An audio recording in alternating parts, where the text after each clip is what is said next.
जय शहाजी राजे, जय जिजाऊ, जय शिवराय, जय शंभूराजे, जय हिंदवी स्वराज्य.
थोड्याच वेळात लाईव्ह सेशनला सुरुवात करूयात.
जय शहाजीराजे, जय जिजाऊ, जय शिवराय, जय शंभूराजे.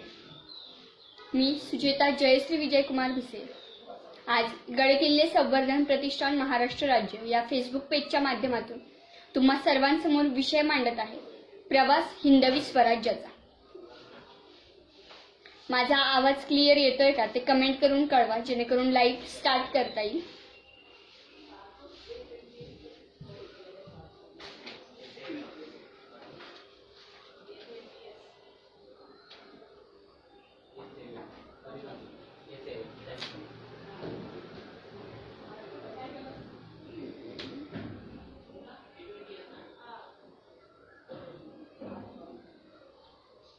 आवाज क्लिअर येतोय का ते कमेंट करून कळवा.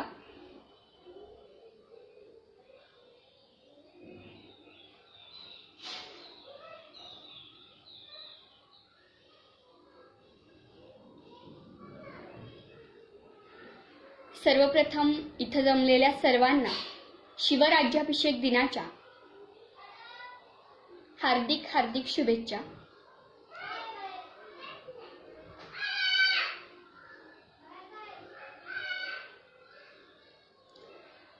आजचा हा राज्याभिषेक दिनाचा सोहळा ज्यांच्यामुळे आपण पाहू शकलो, ज्यांच्यामुळे हिंदवी स्वराज्य ही संकल्पना उदयास आली आणि हिंदवी स्वराज्य ही संकल्पना उदयासच आली नाही तर ती सत्यात उतरण्यासाठी देखील प्रयत्न झाले, ते म्हणजे शहाजी महाराज साहेब. आपल्या पतीप्रमाणेच परकीय गुलामगिरीतून मुक्तता मिळवण्याची धडपड करणाऱ्या, त्याचबरोबर गरीब रयतेवर होणारे अत्याचार पाहू न शकणाऱ्या राजमाता जिजाबाई, आपल्या आई वडिलांनी दोघांनी बघितलेलं स्वप्न हे पूर्णत्वाच्या दिशेने नेणारे छत्रपती शिवाजी महाराज, त्याचबरोबर जे छत्रपती शिवाजी महाराजांनी निर्माण केलेलं हिंदवी स्वराज्य होतं तर ते योग्य पद्धतीने त्यांच्या 9 वर्षाच्या कारकिर्दीतच योग्य पद्धतीने जपणारे आणि त्याचबरोबर विस्तार करणारे छत्रपती संभाजी महाराज,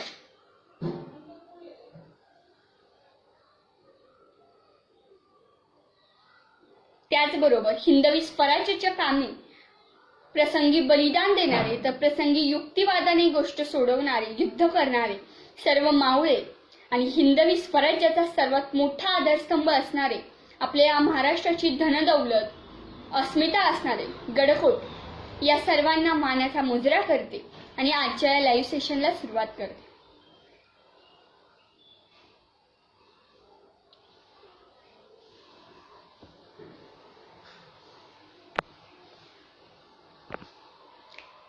हिंदवी स्वराज्य काय होतं? हिंदवी स्वराज्य कशामुळे हिंदवी स्वराज्य निर्माण झालं, कोणी निर्माण केलं आणि कसं निर्माण केलं, हा संपूर्ण प्रवास आपल्याला आजच्या या लाईव्हच्या माध्यमातून अनुभव घ्यायचा. परकीय पातशाह्यांच्या अन्यायाने भरडला जाणारा महाराष्ट्र आणि या महाराष्ट्रातच हे अन्याय अत्याचार न पाहू शकणारे बरेचशी घराणं होती, पण त्यातीलच महत्वाची 2 घराणी म्हणजे बुलढाणा जिल्ह्यातील सिंदखेड राजाचं जाधव घराणं आणि औरंगाबाद उर्फ छत्रपती संभाजी महाराज नगर येथील वेरूळ मधलं भोसले घराणं.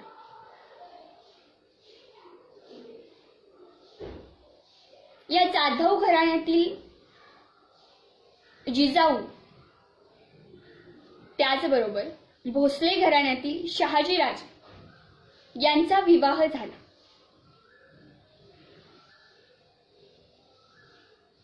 आणि या विवाहाच्या वेळेसच त्यांनी दोघांनीही मनाशी खुणगाठ बांधली की आपल्याला सध्याचं हे जे रूप आहे ते पालटवायचं, बदलून टाकायचं. हा महाराष्ट्र किती दिवस परकीय गुलामगिरीच्या चाकरीखाली राहणार, आपल्या स्वतःचं सुद्धा राज्य असायला हवंय ना. आणि याच आशावादातून निर्माण झालं ते म्हणजे स्वराज्य. हिंदवी स्वराज्य हे स्थापन होण्यासाठी सुरुवातीला शहाजी महाराज साहेब यांनी प्रयत्न केले. ते स्वतः आधी या परकीय गुलामगिरीमध्ये अडकलेले होते. या परकीय गुलामगिरीच्या हाताखाली ते काम करत होते, पण त्यातून सुद्धा रयतेचा कशा पद्धतीने फायदा होईल किंवा रयतेला कशा पद्धतीने अन्यायाला सामोरं जाता येणार नाही याचा विचार ते करत होते.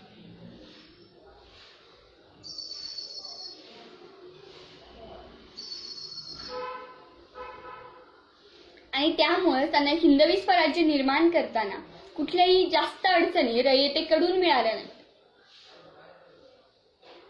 सर्वात पहिल्यांदा शहाजी महाराज साहेब यांनी हिंदवी स्वराज्य स्थापन केलं ते म्हणजे वेरूळ येथे. त्यांच्या गडीमध्ये त्यांनी राजगादी स्थापन केली. त्यावेळेस त्यांना सर्वात पहिल्यांदा मदत करणारे होते ते म्हणजे त्यांचे कुटुंबीय, म्हणजेच त्यांच्या पत्नी राजमाता जिजाऊ साहेब आणि त्यांच्या आऊसाहेब उमाबाई साहेब. उमाबाई साहेब या निंबाळकर घराण्यातून आलेले होते. त्याचबरोबर राजमाता जिजाऊ साहेब यांचं आजोळ म्हणजेच यांच्या मातोश्री म्हाळसाबाई उर्फ गिरिजाबाई या सुद्धा निंबाळकर घराण्यातल्याच होत्या. म्हाळसाबाईंच्या भाची म्हणजेच उमाबाई होत्या.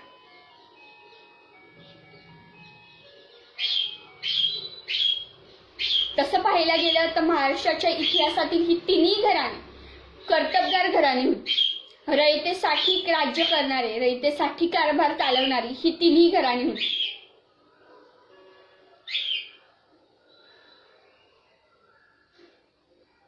आणि त्यामुळेच या तिन्ही घराण्यांचा मिलाप एकत्र झाला तो म्हणजे भोसले घराण्यात. आणि हिंदवी स्वराज्य तिथं वेरूळमध्ये निर्माण झालं. सर्वात पहिल्यांदा हिंदवी स्वराज्यासाठी मिळालेले सरदार किंवा मावळे ते म्हणजे बाजी पासलकर आणि त्यानंतर मिळालेले म्हणजे सोनोपंत. हे हिंदवी स्वराज्य निर्माण झालं खरं, रयतेला त्यावेळेस आनंद देखील झाला. पण त्याच वेळेस आदिलशहाने शहाजीराजांना खलिता पाठवून त्याबद्दल खडसावलं आणि त्याचबद्दलचं निरोपाचं पत्र किंवा निरोपाचा खलिता घेऊन सोनोपंतांकडून शहाजीराजांकडून सोनोपंतांना आदिलशहाकडे रवाना करण्यात आला. पण आदिलशहाने त्यांच्या पत्रातील मजकूर न बघता किंवा त्यांचं म्हणणं काय हे न ऐकून घेता भर दरबारात त्यांचं शिरकलम केलं आणि ते शिर भेट म्हणून शहाजीराजांना पाठवलं.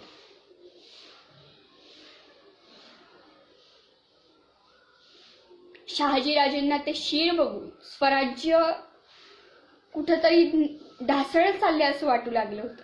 पण त्याच वेळेस राजमाता आऊसाहेब म्हणजेच जिजाऊ साहेब यांनी त्यांना प्रेरणा दिली. सोनोपंत यांचा तर मृत्यू झालाच, पण त्यानंतर त्यांच्या पत्नीने त्यांचा मुलगा यांना देखील स्वराज्याच्या सेवेत घातले. अशा पद्धतीने एक एक मातब्बर सरदार हे स्वराज्याच्या कामी येत होते. पण तरी ते स्वराज्य निजामशाहीच्या भीतीमुळे त्यावेळेस संपुष्टात आलं, कारण की निजामशाहीचा दरबार हा औरंगाबाद उर्फ छत्रपती संभाजी महाराज नगर येथील देवगिरी उर्फ दौलताबाद या किल्ल्यात होता आणि त्यामुळे तिथून वेरूळ खूप जवळ होतं. त्यामुळे स्वराज्याला खूप मोठा धोका तिथे होता आणि त्यामुळं हिंदवी स्वराज्य तिथे नष्ट झालं. त्यानंतर हिंदवी स्वराज्य पुन्हा एकदा महाराजांनी स्थापन केलं. पण ते स्वराज्य निर्माण केलेलं पाहून आदिलशहाला खूप चिड आली. मग आदिलशहाने महाराजांचा प्रदेश म्हणजेच पुणे जहागीरदारीवर मुराद जगदेव यांना पाठवलं. मुराद जगदेवांनी पुण्याची नासाडी केली. पुणे तिथे काय होणं असं असणाऱ्या पुण्याची पूर्णतः धामधूम केली. पुण्यात त्यानंतर कोणी चिरूट पाखरू सुद्धा फिरकत नव्हतं. अशा पद्धतीची नासधूस मुराद जगदेव यांनी केली होती. ज्या मातीतून घाम काढणारा शेतकरी फिरणार होता किंवा बैलांचा नांगर फिरणार होता, त्याच शेताच्या मातीतून गाढवांचा नांगर फिरवला या मुराद जगदेवाने.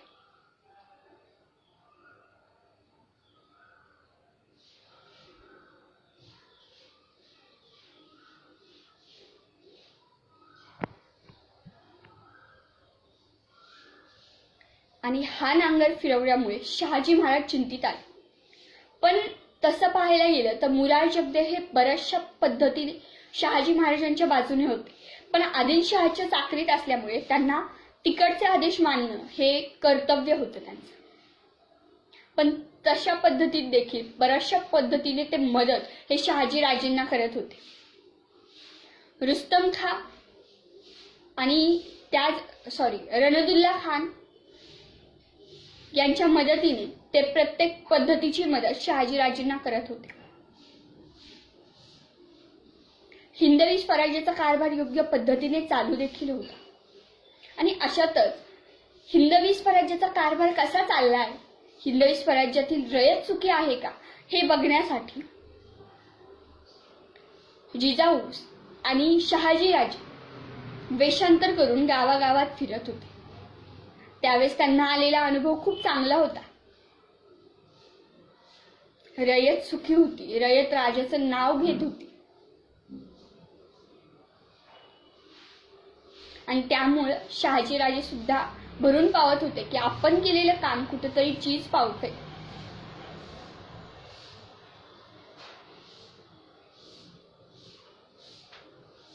आणि अशातच चाहूल लागली ती म्हणजे छत्रपती शिवाजी महाराज यांच्या जन्माची. आता या अवघड काळात राजमाता जिजाऊ साहेबांना ठेवायचं कुठं, कारण की हिंदवी स्वराज्य स्थापन तर केलं, पण त्याचबरोबर आपण अजूनही स्थिर नव्हतो. हिंदवी स्वराज्याला अजूनही जास्तीत जास्त प्रमाणात निजामशाही, आदिलशाही, मुघलशाही यांचा धोका होताच. मग अशा पद्धतीत राजमाता जिजाऊ साहेबांना ठेवण्यात आलं ते म्हणजे पुण्यातील जुन्नर तालुक्यातील शिवनेरी किल्ल्यावर. या सर्व धामधुमीच्या काळात छत्रपती शिवाजी महाराजांचा जन्म 19 फेब्रुवारी सन 1630 रोजी शिवनेरी किल्ल्यावरती झाला. शिवनेरी किल्ल्यावरती महाराजांचा जन्म झाल्यानंतर तर त्यांच्या वडिलांना जास्तच भीती वाटत होती की चुकून माकून जर मुघलांना म्हणजे मुघल बादशाह शहाजहानला शहाजीचा कुटुंब कबिला शिवनेरी किल्ल्यावर आहे अशी जर खबर लागली तर तो कुटुंब कबिला ताब्यात घेईल आणि आपले हिंदवी स्वराज्य तिथंच नेस्तनाबूत होईल.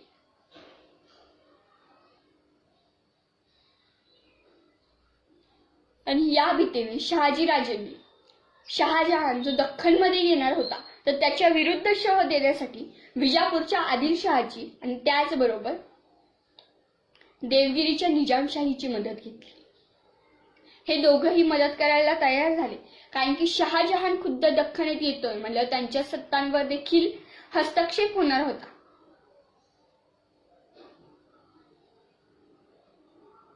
त्यामुळे त्यांनी शहाजीराजांसोबत हातमिळवणी केली. शहाजीराजांवर सर्वात पहिलं महत्वाचं आलेलं संकट म्हणजे महाबत खानाचं. याच महाबत खानाने शहाजीराजांनी ज्या काळात राजमाता जिजाऊ साहेबांना शिवनेरी किल्ल्यावर ठेवलं त्याच कालावधीत याच महाबत खानाने शहाजी महाराजांचे चुलत बंधू च्या पत्नी यांना पकडून नेलं होतं आणि त्यांच्यावर जबरदस्ती केली होती. आता हा बदला देखील महाराजांना घ्यायचा होता आणि त्याचबरोबर स्वराज्यावरती जो चालून आलाय यामुळे देखील बदला घ्यायचा होता. अशा या 3 पद्धतीच्या शायांची एकत्रता येऊन महाबत खानाचा बऱ्यापैकी पराभव होत होता. पराभव झाला देखील, पण त्यानंतर महाबत खानाने शहाजीराजांच्या तळावर हल्ला चढवला आणि त्याच वेळेस शहाजहान जुन्नर मध्ये आला होता. शहाजहानला खबर लागली होती की शहाजीचा कुटुंब कबिला हा शिवनेरी किल्ल्यावरती आहे.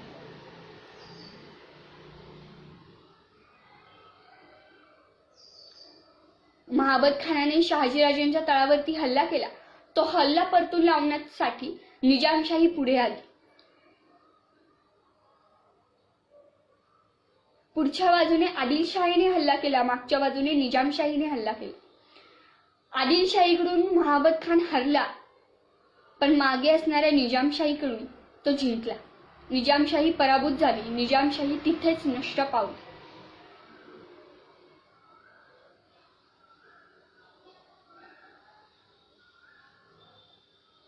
कारण निजामशाहीचा त्यावेळेस कोणी वारस होता असं कोणालाच माहित नव्हतं.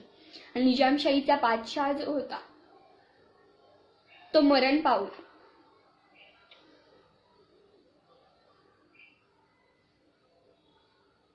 आणि या सर्वांमुळे शहाजी राजांवर देखील दडपण यायला लागले की आता आपल्या कुटुंब कबिल्याला कसं सांभाळायचं. शेवटी आदिलशाही सैन्याने देखील हार मानली. आदिलशाही सैन्याने देखील ती युती तोडली आणि नाईलाजास्तव शहाजी राजेंना शहाजहानला सामोरं जावं लागलं.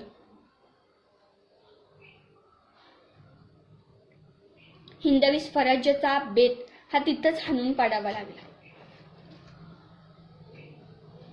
कारण त्यावेळेस त्यांना त्यांच्या कुटुंब कबिल्याची सुरक्षा महत्वाची होती. ती त्यांना योग्य पद्धतीने शहाजहानशी वाटाघाटी करून बोलणी करून त्यांनी शहाजहानची चाकरी पत्करली आणि कुटुंब कबिल्याची सुखरूपपणे शिवनेरी किल्ल्यावरून सुटका करून घेतली. या शिवनेरी किल्ल्यावरून सुटका झाल्यावर ते गेले कुठे, तर ते गेले शहागड उर्फ पेमगिरी या किल्ल्यावर. बराचसा काळ ते पेमगिरी या किल्ल्यावरून कारभार बघत होते. आणि असंच असताना त्यांना चाहूल लागली की निजामशाहीचा एक वारस मुर्तजा निजाम हा अजून जिवंत आहे.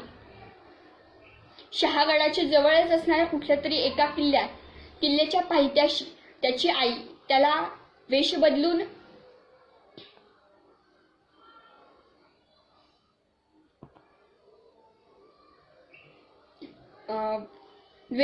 ते तिथं फिरत होते. कारण जर कोणाला जरी सुगावा लागला तर याची हत्या करण्यात येईल अशी भीती त्या राणीला वाटू लागली होती. मग महाराजांनी ठरवलं की आपल्याला स्वराज्य निर्माण करता येत नाहीये तर आपण निजामशाही तयार करूया. जी बरखास्त झालेली निजामशाही ती पुन्हा अंमलात आणूया आणि त्यातून आपला राज्यकारभार चालवूया आणि मग त्याला हिंदवी स्वराज्य नाव देऊ. या दृष्टीने त्यांनी प्रयत्न देखील केले. पण त्याच वेळेस विजापूरच्या दिशेने मुघल बादशहाने सैन्य सोडलं आणि विजापूरच्या आदिलशहाने शहाजी राजेंना मदत मागितली. शहाजी राजेंना तिकडे जावं लागलं. आणि त्याच वेळेस जिजाऊ साहेबांना खबर मिळाली की जो जुना निजामशाहीचा वजीर होता फत्ते खान तर त्याला देखील सुगावा लागलाय की निजामशाहीचा कोणीतरी वारस जिवंत आहे आणि तो पेमगिरीच्या आसपासच कुठेतरी. त्यामुळे तो सुद्धा मागावर होता. अशा परिस्थितीत राजमाता जिजाऊ साहेबांनी स्वतःचा जीव धोक्यात घालून तिथून त्या मुर्तजा निजामची सुटका केली आणि त्याला शहागडावरती घेऊन आल्या. हे काम सुद्धा सोपं नव्हतं. त्यात सुद्धा त्यांना बऱ्याचदा शत्रूला सामोरं जावं लागलं, तलवार हाती घ्यावी लागली. पण तरी देखील त्यांनी प्रयत्न खूप चांगला केला आणि तो प्रयत्न यशस्वी देखील झाला. त्यानंतर सुवर्ण सिंहासन सजलं. हिंदवी स्वराज्याच्या दृष्टीने पहिलं पाऊल उचललं गेलं ते म्हणजे निजामशाही स्थापन करून. किल्ले शहागड या ठिकाणी शहाजीराजेंच्या मांडीवर मुर्तजा निजामशहाला बसवून त्याने स्वतःचा राज्याभिषेक करून घेतला. मुर्तजा निजाम हा वयाने लहान असल्या कारणाने सर्व कारभार शहाजीराजेच बघत होते. पण पुन्हा मुघल बादशहाच्या हल्ल्यामुळे ती निजामशाही देखील बरखास्त झाली. शेवटी त्यांना त्यांचा मुक्काम माहुली किल्ल्यावर हलवायला लागला आणि तिथून मग पुन्हा शहाजीराजांनी शहाजहानशी बोलणी करून स्वतःला त्यांच्या चाकरीत घेतलं आणि शहाजहानच्या नाही आदिलशहाच्या चाकरीत घेतलं. आणि त्यानंतर आपल्या मुलांचा त्याचबरोबर राजमाता जिजाऊ साहेबांची सोय त्यांनी पुण्यातील लाल महाल येथे केली आणि स्वतः बंगळूर येथे वास्तव्यास गेले.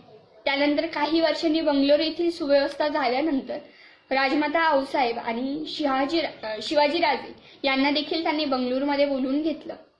काही दिवस तिथं त्यांचं शिक्षण झालं आणि त्यानंतर पुन्हा त्यांची रवानगी लाल महालात करण्यात आली.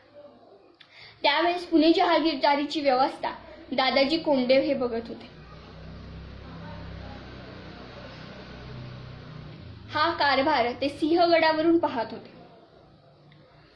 छत्रपती शिवाजी महाराजांना स्वराज्य स्थापनेची स्फूर्ती कुठून मिळाली? ती म्हणजे राजमाता जिजाऊ साहेबांकडे. राजमाता जिजाऊ साहेबांकडे असणारे देशाभिमान, करारीपणा, धैर्य या गुणांमुळे स्वराज्य स्थापनेची स्फूर्ती महाराजांना मिळाली.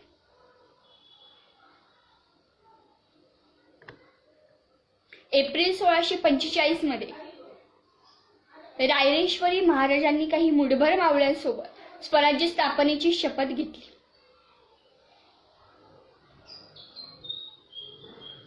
ही स्वराज्य स्थापनेची शपथ घेतली त्यावेळेस त्यांच्याजवळ मुठभर मावळे होते, पण ते देखील खंबीर मावळे होते.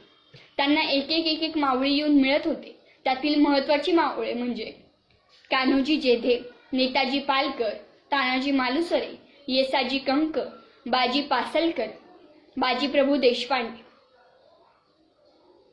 छत्रपती शिवाजी महाराजांचे एकूण 8 विवाह झाले होते.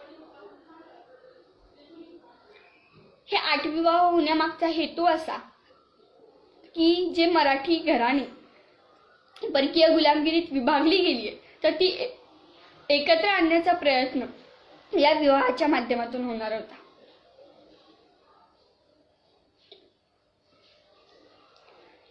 या विवाहाच्या माध्यमातून कोणती कोणती घराणी जोडली गेली? निंबाळकर, मोहिते, पालकर, गायकवाड, जाधव, शिर्के, विचारे, इंगळे ही घराणं या लग्नांच्या माध्यमातून जोडली गेली. निंबाळकर घराण्याच्या सईबाई तर सोयराबाई मोहिते घराण्याच्या, पालकर घराण्याच्या पुतळा राणी साहेब तर गायकवाड घराण्याच्या सकवा राणी साहेब, काशीबाई साहेब जाधव घराण्यातील तर शिर्के घराण्यातील सगुणाबाई साहेब, विचारे घराण्याच्या लक्ष्मीबाई साहेब तर इंगळे घराण्यातील गुणवंताबाई साहेब. यातील सईबाई राणी साहेब यांना सखूबाई, राणूअक्का ताईसाहेब, त्याचबरोबर अंबिका ताईसाहेब अशा 3 कन्या आणि त्याचबरोबर छत्रपती संभाजी महाराज हे पुत्र झाले. सोयरा राणी साहेबांना दीपाबाई नावाच्या कन्या झाल्या आणि त्याचबरोबर छत्रपती राजाराम महाराज यांच्या पोटी आले. त्याचबरोबर सकवा राणी साहेब यांना कमल नावाची एक कन्या होती आणि सगुणाबाई राणी साहेब यांच्या पोटी राजकुंवरबाई साहेब जन्माला आल्या. त्यातील सखुबाई ताईसाहेबांचा विवाह हा निंबाळकर घराण्यात झाला. राणोक्का ताईसाहेबांचा विवाह हा जाधवराव घराण्याशी झाला. अंबिका ताईसाहेबांचा विवाह हा महाडिक घराण्याशी झाला. राजकुंवर ताईसाहेबांचा विवाह हा शिर्के घराण्याशी झाला.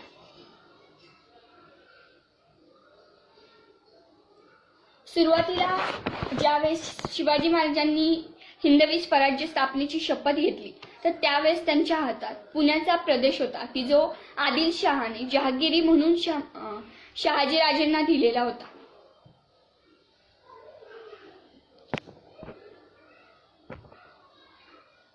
पण त्यातील जे किल्ले होते तर ते आपल्या ताब्यात नव्हते. मग महाराजांनी हळूहळू किल्ले घ्यायला सुरुवात केली आणि त्याचबरोबर ते किल्ले घ्यायला सुरुवात केल्या आदिलशहाची तशी पत्रही यायला लागली महाराजांकडे. मग महाराजांनी देखील त्यांना योग्य पद्धतीने उत्तर दिले की जे किल्ले घेतले ते विजापूरकर आदिलशहाच्या राज्याच्या सुरक्षेसाठीच घेतले. ही भूमिका त्यांनी त्या ठिकाणी स्पष्ट केली. बरेचसे किल्ले घेतले. किल्ले घेता घेता त्यांनी सिंहगड घेतला आणि आदिलशहाला शह बसला. या शहामुळे आदिलशहाने शहाजीराजेंना कैद केलं, ते म्हणजे सन 1648 मध्ये.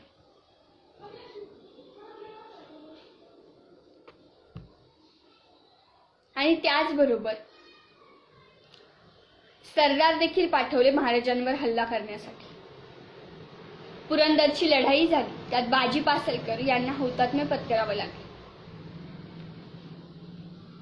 इकडे महाराष्ट्रात शिवाजी महाराजांवरती देखील सरदार पाठवले आणि त्याचबरोबर बंगळूरमध्ये संभाजी महाराजांवर देखील हल्ला चढवण्यात आला.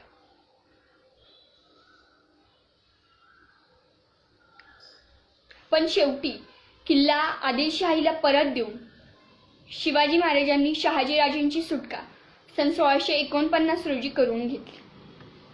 त्यानंतर पुरंदर हा किल्ला सन 1654 मध्ये महादजी निळकंठराव यांच्या मुलाकडून महाराजांनी जिंकून घेतला. त्याचबरोबर सन 1656 मध्ये जावळी जिंकून घेतली. ही जावळी जिंकून घेणं खूप अवघड काम होतं, कारण जावळीचा शासनकर्ता चंद्रराव मोरे हा जावळी देतच नव्हता. शेवटी त्याला शह दिला आणि तो शेवटी त्याला शह इतक्या मोठ्या प्रमाणात बसला की तो घाबरून रायरीच्या किल्ल्यावर जाऊन बसला, ज्याला आपण आता रायगड किल्ला म्हणून ओळखतो. महाराजांनी रायगड किल्ला सुद्धा जिंकून घेतला आणि जावळी ही चंद्रराव मोरेच्या कचाट्यातून सुटली. या जावळी प्रांतातील सर्वात महत्त्वाचा किल्ला होता तो म्हणजे प्रतापगड. या प्रतापगडालाच कोकणच्या वाटेवरचा पहारेकरी म्हणून देखील ओळखलं जायचं, कारण कोकणच्या वाटेवर किंवा कोकणच्या सुभ्यावर लक्ष ठेवायचं असेल तर जावळीमधून प्रतापगडावरून आपण लक्ष ठेवू शकत होतो. महाराजांनी एक भूमिका घेतली होती की राष्ट्राचं संरक्षण हे दुर्गांकडून होतं. राज्य गेले आणि दुर्ग आपल्याकडे असतील तर राज्य मिळवता येतं, पण जर दुर्ग आपल्याकडे नसतील, फक्त राज्य असेल, तर दुर्ग आपल्याला मिळवता येणं अशक्य असतं किंवा खूप कठीण असतं, कारण की खालून हल्ला करणं खूप अवघड जातं. आणि त्याचबरोबर किल्ल्यात जर दुर्ग दुसऱ्याच्या ताब्यात असेल आणि राज्य आपल्या हातात असेल तर त्या किल्ल्यावरून दुर्गावरून होणाऱ्या जो किल्लेदार असेल त्याच्याकडून रयतेचे होणारे अत्याचार हे सुद्धा पराकोटीचे असतात. आणि त्यामुळे महाराजांनी दुर्ग जिंकणे म्हणजेच किल्ले जिंकणे हे महत्त्वाचं भूमिका त्यांनी घेतली होती. त्यानंतर महाराजांनी सन 1657 मध्ये कल्याण भिवंडी घेतली आणि आरमार स्थापना किंवा आरमारीची बांधणी सुरुवात केली. त्यानंतर 1658 मध्ये माहुलीचा किल्ला घेतला. या सर्व हालचालींमुळे विजापूरकर आदिलशहाला शह बसत होता आणि त्यामुळे आदिलशहाने शिवाजी महाराजांचा बंदोबस्त करण्यासाठी बडी बेगम हिने अफजल खानाला रवाना केले. एप्रिल 1659 मध्ये अफजल खान विजापूरहून निघाला खरा तो, पण त्याने काही शांतीत निघाला नव्हता. विजापूरवरून तो निघाला आणि त्याने येता येता वाटेतील रयतेला त्रास द्यायला सुरुवात केली होती. त्याचबरोबर पंढरपूरच्या पांडुरंगाचं मंदिर आणि तुळजापूरच्या तुळजाभवानी आईचं मंदिर त्याने उद्ध्वस्त केलं, मूर्तीची विटंबना केली आणि त्याचबरोबर बजाजी लिंबाळकर यांना कैद केलं आणि त्यांचं धर्मांतर केलं. आदिलशाहीचा असा आदेश होता अफजल खानाला की शिवाजीला कैद करा किंवा जमल्यास ठारच मारा. आता महाराजांपुढे पेच होता, कारण की स्वराज्यावरचं हे सगळ्यात पहिलं संकट होतं आणि हे पहिलं संकट कसं सोडवायचं, तर महाराजांनी युक्ती केली. वाई प्रदेशाचा चांगला जाणकार हा अफजल खान होता, याला याच प्रदेशात आसमानी धाडायचं. त्यासाठी प्रतापगडाची निवड केली आणि या सर्व गोष्टी घोडदळाचं प्रमुख पद हे नेताजीराव पालकर यांच्याकडे होतं, तर पायदळाचं प्रमुख मोरोपंत पिंगळे यांच्याकडे होतं. शिवाजी महाराजांनी खानाच्या भेटीसाठी शानदार शामियाना प्रतापगडाच्या पायथ्याशी बांधला नव्हे तर उभारला. आणि या शामियानात खान हसत आला की त्याला वाटलं आपण या भेटीतच शिवाजीचा बिमोड करू, शिवाजीला ठार मारून टाकू. या भेटीच्या काही अटी होत्या, त्या म्हणजे शामियाना बाहेर 10 अंगरक्षक ठेवायचे, आत फक्त 2 रक्षक आणि प्रत्येकाचे वकील असतील आणि इतर सैन्य गडापासून दूरच ठेवायचे. या भेटीत छत्रपती शिवाजी महाराजांचे वकील म्हणून पंताजी गोपीनाथ हे होते, तर त्याचबरोबर अफजल खानाचा वकील म्हणून कृष्णाजी भास्कर हे होते. 10 नोव्हेंबर 1659 रोजी अफजल खान आणि शिवाजी महाराज यांची भेट झाली. अफजल खानाने भेट देण्याच्या बहाण्याने गळाभेट घेतली आणि त्याच वेळेस आपल्या बगलेत महाराजांची मान दाबून तो महाराजांना मारण्याचा प्रयत्न करत होता. आणि अशाच त्याचबरोबर त्याने बिचवा देखील खुपसून वार करायचा प्रयत्न केला, पण महाराजांनी अंगात चिलखत घातलेलं असल्यामुळे महाराज सुदैवाने बचावले.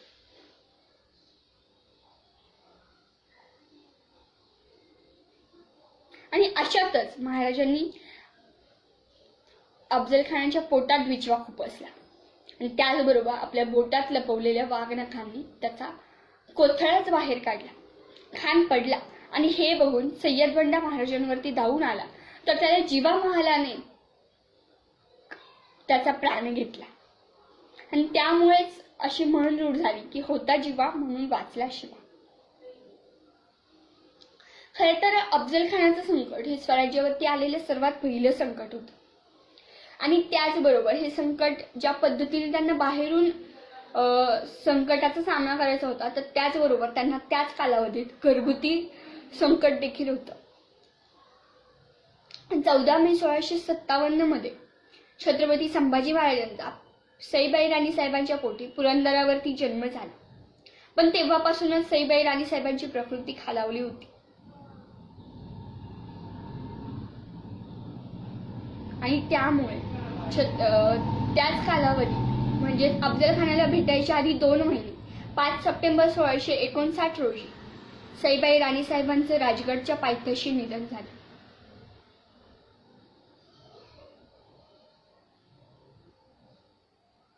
असं असताना देखील महाराज अफजल खानाला भेटायला गेले आणि अफजल खानाचा योग्य पद्धतीने कोथळा बाहेर काढला.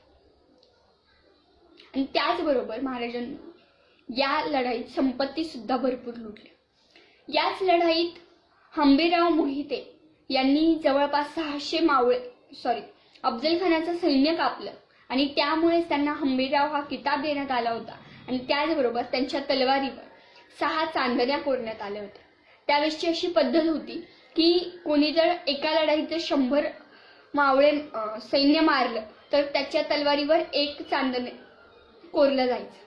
तर अशा पद्धतीने हंबीररावांनी एकाच लढाईत 600 गनिम कापले होते. त्यामुळे त्यांच्या तलवारीवर 6 चांदण्या होत्या.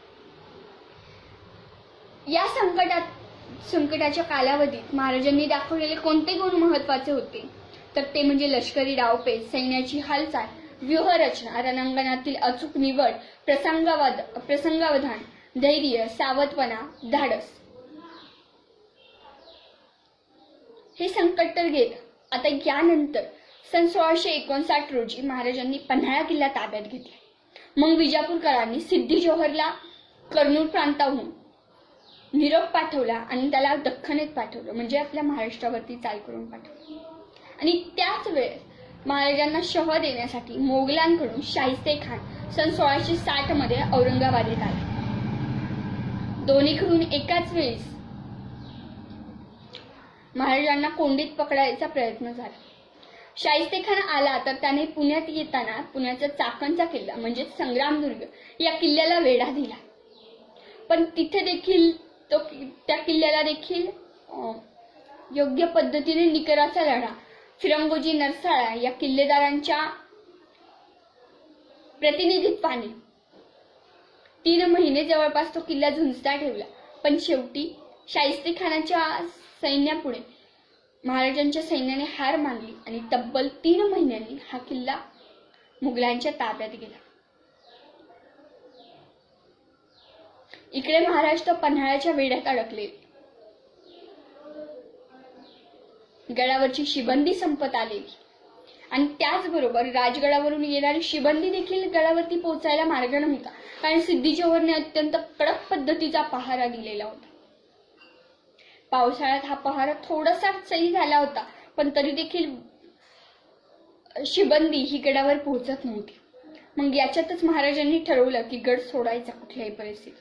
महाराजांनी सिद्धी जोहरला खलिदा पाठवला की आम्ही तुमच्या भेटीस येत आहोत. खरं तर त्यांनी भेटीला शिवा काशीद यांना पाठवलं. त्यांचा महाराजांसारखा पेहराव करून शिवा काशीद मृत्यूच्या दाढेत गेले. 13 जुलै 1660 मध्ये महाराजांनी पन्हाळा किल्ला सोडला. पन्हाळा किल्ला सोडून ते विशाळगडाकडे रवाना व्हायला लागले. विशाळगडाकडे रवाना होत असताना मागून सिद्धी जोहरच्या सैन्याला शिवा काशीद हे खरे शिवाजी महाराज नसून खोटे रूप घेतलेले शिवाजी महाराज आहेत असा सुगावा लागला. आणि त्यांनी शिवा काशिदी यांना मारून टाकलं आणि त्याचबरोबर सिद्धी जोहरने आपलं सैन्य विशाळगडाच्या दिशेने पाठवलं. महाराजांसोबत त्यावेळेस खूप कमी मावळे होते, पण बाजीप्रभू देशपांडेंनी महाराजांना विनंती केली की महाराज तुम्ही विशाळगडावरती पोहोचा, तुमचा जीव वाचणं महत्वाचं आहे. लाख मेले तरी चालतील, पण लाखांचा पोशिंदा जगायला हवाय.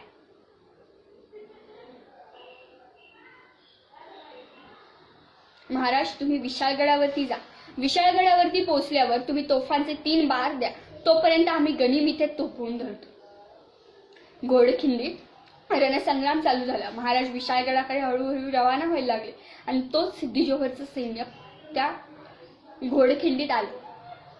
बाजीप्रभू देशपांडे आणि त्यांचे बंधू फुलाजीप्रभू देशपांडे यांनी पराक्रमाची शर्त केली. जोपर्यंत तोफेचे आवाज येत नाही तोपर्यंत गनिम खिंडीतच अडवून धरला. बाजीप्रभूंच्या अंगात थोडी सुद्धा ताकद शिल्लक राहिली नसेल, पण तरी देखील ते लढत होते. आणि शेवटी महाराज विशाळगडावरती पोहोचले. महाराजांनी 3 तोफेचे बार दिले आणि हा सुगावा किंवा हा संदेश बाजीप्रभूंपर्यंत पोहोचला आणि बाजीप्रभूंनी प्राण सोडले.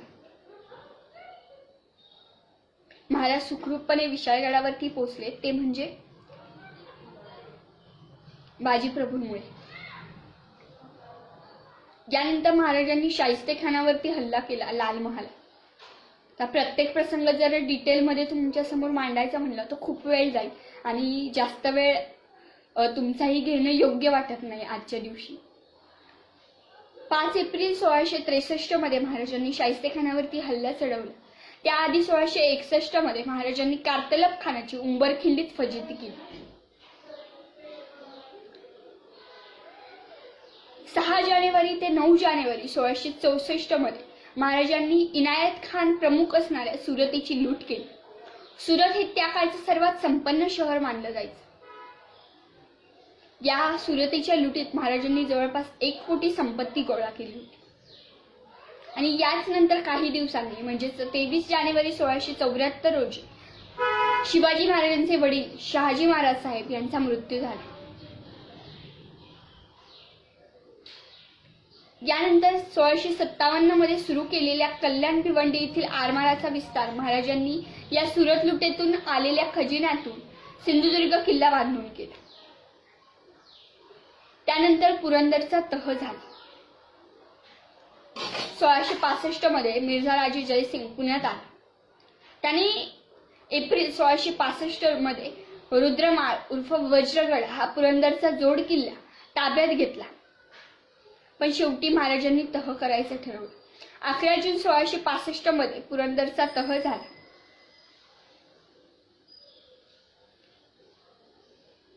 या पुरंदरच्या तहात ओलीस म्हणून राहायचं जबाबदारी ही संभाजी महाराजांवरती आलेली होती. याच नंतर काही दिवसात म्हणजे जानेवारी 1666 मध्ये नेताजीराव पालकर यांना पन्हाळा किल्ला घेण्यासाठी महाराजांनी पाठवलं. पण थोडंसं वेळेचं नियोजन चुकलं आणि नेताजीराव पालकर या लढाईत अयशस्वी झाले. यामुळे महाराज चिडले आणि शेवटी नेताजीराव पालकर हे आदिलशहाच्या चाकरीत गेले आणि तिथे त्यांचं धर्मांतर करण्यात आलं आणि त्यांचं नवीन नाव होतं मोहम्मद कुली खान. जो पुरंदरचा तह झाला त्या तहानंतर औरंगजेबाने मिर्झा राजे जयसिंग यांच्याकडे निरोप पाठवला की शिवाजीला आमच्या दरबारात पाठवा, दरबारात हजर करा. मग महाराज निघाले. मार्च 1666 मध्ये महाराज आग्रा भेटीला निघाले.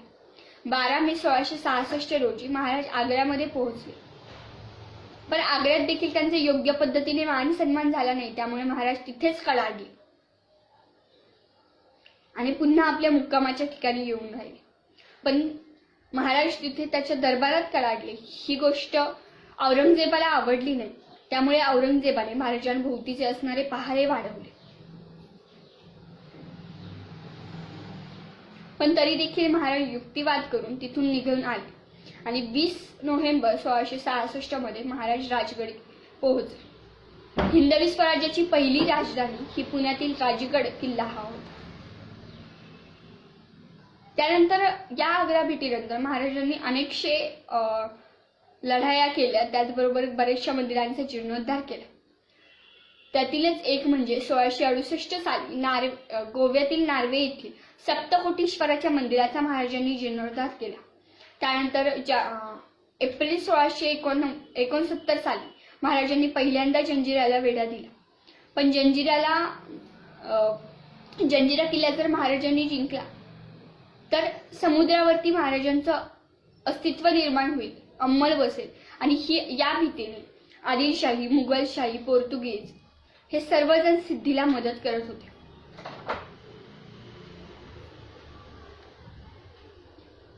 आणि प्रसंगी महाराजांची तिथे हार झाली. याच नंतर 4 फेब्रुवारी 1670 रोजी सिंहगड किल्ल्यावरती तानाजी मालुसरेंचं बलिदान आलं. आपल्या पोटच्या गोळ्याचं लग्न सोडून तानाजी मालुसरे स्वराज्यासाठी सिंहगडाच्या लढाईवर गेले. आणि तानाजी मालुसरेंच्या बलिदानामुळे या सिंहगड किल्ल्याला कोंढाणा किल्ल्यावरून सिंहगड हे नाव पडलं होतं. त्यावेळेस महाराज बदले होते, गड आला पण सिंह गेला.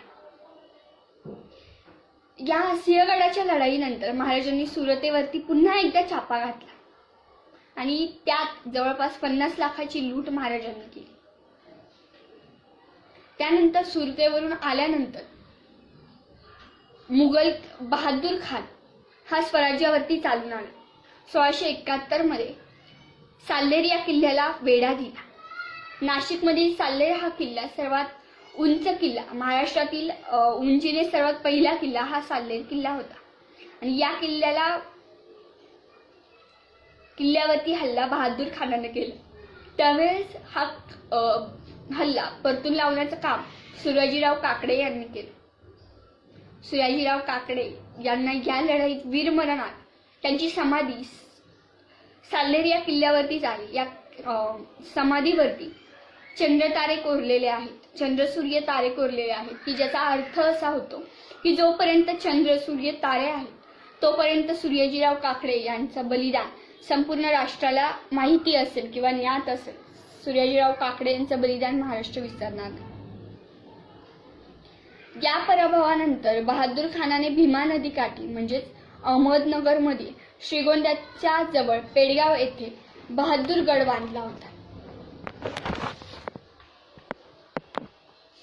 अशा पद्धतीने स्वराज्याची वाटचाल चालू होती. आणि अशातच स्वराज्याचा राज्याभिषेक करून घ्यावा अशी राजमाता आऊसाहेबांनी शिवाजी महाराजांसमोर मांडली. पण स्वराज्यातील सर्वात सीमेवरचा पन्हाळा किल्ला आपल्या ताब्यात नाही ही खंत महाराजांनी बोलून दाखवली. आणि त्या पद्धतीने महाराज कोंडाजी फर्जंद यांना हुकूम केला की तुम्ही तो किल्ला घ्या. मार्च 1673 मध्ये कोंडाजी फर्जंद यांनी बेशक खान उर्फ बाबू खानाविरुद्ध त्या किल्ल्यावरती हल्ला केला. बेशक खान उर्फ बाबू खानाला मारून टाकलं आणि अवघ्या 60 मावळ्यांनीशी तो किल्ला आपल्या ताब्यात घेतला. त्यानंतर 1673 मध्ये उमराजी येथे प्रतापराव गुजर यांनी बहलोल खानाला कोंडलं, पण तो तिथून सुटला. आणि याचाच बदला त्यानंतर काही दिवसातच 24 फेब्रुवारी 1674 मध्ये नेसरी येथे 7 वीरांसह प्रतापराव गुजर यांनी घेतला. ते 7 वीर कोणते तर विसाजी बल्लाळ, दीपाली राऊतराव, विठ्ठल अत्रे, कृष्णाजी भास्कर, सिद्धी हिलाल, विठोजी आणि खुद्द प्रतापराव गुजर. या लढाईत प्रतापराव गुजर यांना हुतात्मा पत्करावं लागलं. त्यानंतर त्यांच्या कन्या जानकीबाई यांचा विवाह महाराजांनी त्यांचे धाकटे चिरंजीव राजाराम महाराज यांच्याशी करून दिला होता. या आधी नेताजीराव पालकर यांच्याकडे असणारे सरसेनापती पद आता कोणाकडे जाणार? तर 6 मार्च 1674 मध्ये हे सरसेनापती पद हंसाजीराव मोहिते उर्फ हंबीरराव किंवा हंबीर मामा यांना देण्यात आले. आणि अशातच राज्याभिषेकाचा घाट घालण्यात आला. मोगलांचं सैन्य उत्तरेत गुंतलेलं होतं तर विजापूरकर हतबल होते. आणि अशातच राज्याभिषेकासाठी योग्य पोषक वातावरण होतं. त्यामुळे महाराजांनी राज्याभिषेक करून घ्यायचं ठरवले. काशीचे गागा भट्ट यांच्या हस्ते तो राज्याभिषेक सोहळा झाला. या राज्याभिषेक सोहळ्यातील काही विधी मी तुमच्या समोर मांडते. 19 मे 1674 मध्ये महाराजांची मुंज झाली. त्यानंतर 30 मे रोजी उपनयन, तुलादान, तुला पुरुषदान हे विधी झाले. त्यानंतर 31 मे रोजी महाराजांचे पुन्हा सोयरा राणी साहेब यांच्यासोबत विवाह लावण्यात आला. त्यानंतर 1 जून रोजी इंद्रिय शांतीसाठी यज्ञ करण्यात आला आणि या यज्ञासाठी उपस्थित असणाऱ्या ब्राह्मणांना सुवर्ण होऊन दक्षिणा म्हणून देण्यात आल्या होत्या. 2 जून रोजी राहिलेला या यज्ञाचा भाग पूर्ण करण्यात आला. 3 जून रोजी या यज्ञाची उत्तरपूजन करण्यात आलं. 4 जून रोजी निवृत्ती याग हा याग करण्यात आला होता. 5 जून रोजी जलपूजा करण्यात आली होती. ज्या सप्त नद्यांचं पाणी हे राज्याभिषेकासाठी आणलं गेलं होतं तर त्यांचे पूजन करण्यात आलं. त्याने पूजनानंतर ते उरलेलं पाणी हे रायगडाच्या बालेकिल्ल्याजवळ असणाऱ्या तलावात सोडण्यात आलं आणि त्यामुळेच त्या तलावाला गंगासागर असे नाव पडलं होतं.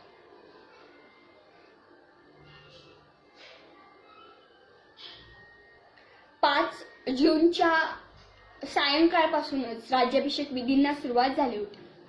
महाराजांचं स्नान, त्याचबरोबर 4 ते 5 वेळा महाराजांचे अभिषेक झाले. दिनांक 6 जून 1674 रोजी महाराजांचा राज्याभिषेक झाला.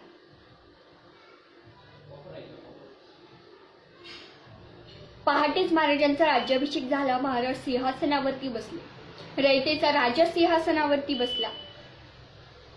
मराठी मुलखाला राजा मिळाला. मराठी मुलखाला छत्रपती मिळाला. हा राज्याभिषेक झाला कधी? तो म्हणजे ज्येष्ठ शुद्ध त्रयोदशी म्हणजेच मुस्लिम कालगणनेनुसार 10 रबीबला खमस सबेन आलफ म्हणजेच 6 जून 1674 रोजी. अखिल भारतवर्षाला चिरंतन काळासाठी प्रेरणा देणाऱ्या एका सोनेरी पर्वाची ती नांदी होती, जी सर्वसामान्य रयतेच्या मनात कोरली गेली. असा हा राज्याभिषेकाचा सोहळा होता. महाराज राज्याभिषेकानंतर 32 मन सुवर्ण सिंहासनाकडे वाट चालवत होते. त्यांना प्रत्येक पायरीवर त्यांच्या साथीदारांची आठवण येत होती. पहिल्या पायरीवर त्यांना, महाराज मी आयुष्यभर शिवा काशीत न्हावी म्हणून जगलो, पण मरण तरी मला शिवाजी महाराज म्हणून येऊ द्या असं म्हणणारा शिवा काशीद आठवला. त्याचनंतर दुसऱ्या पायरीवर महाराजांना, महाराज तुम्ही बिनधास्तपणे जा